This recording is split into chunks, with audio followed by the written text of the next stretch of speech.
Assalamualaikum dostlar, söylep turgan Батыр Сейкенов.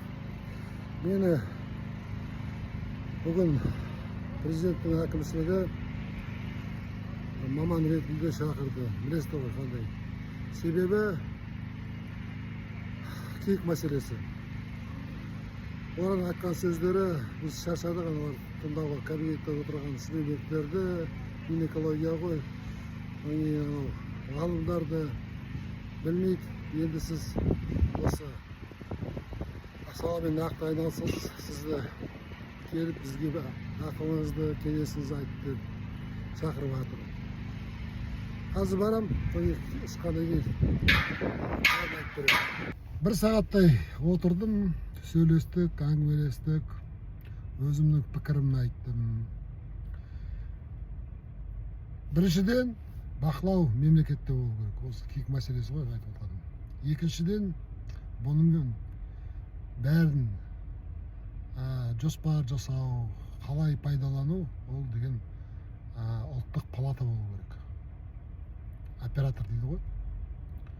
Үшінші, бұнымен пайдаланатын қарапайым халық болу керек, аршылар болу керек, аршылық саласы болу керек. Осы үш кит қой, кит деген. Киттің қазақшасы ғой, білмеймін.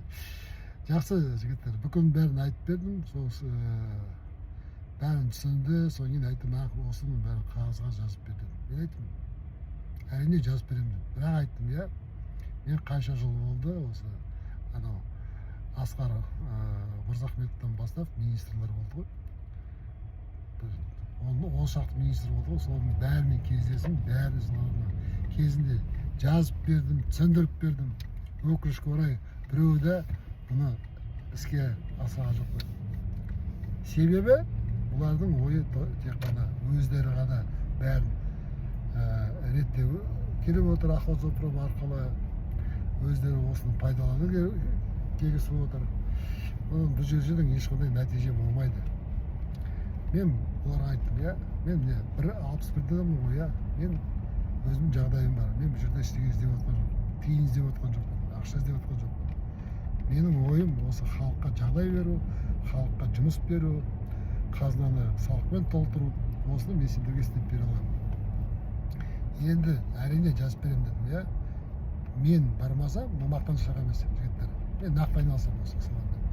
Мен осыны басқармасам, ешқандай нәтиже болмайды. Соған қосымша айттым, қазір біздің президент Қасым-Жомарт Кемелович Тоқаев 1,5 мың киікті сыйлады ғой Қытайға. Бұны Минэкология, Ерлан Нысанбаевтан бастап, оны істей алмайды. Себебі тәжірибесі жоқ. Себебі білмейді. Ертең беттерің болмайды. Бұны істей алмайсыңдар. Істеген келсеңдер, бізге беріңіз. Бұны бәрі істеп береміз. Осындай ғой. Жақсы жігіттер, бауырлар, отандастар, аман болыңдар.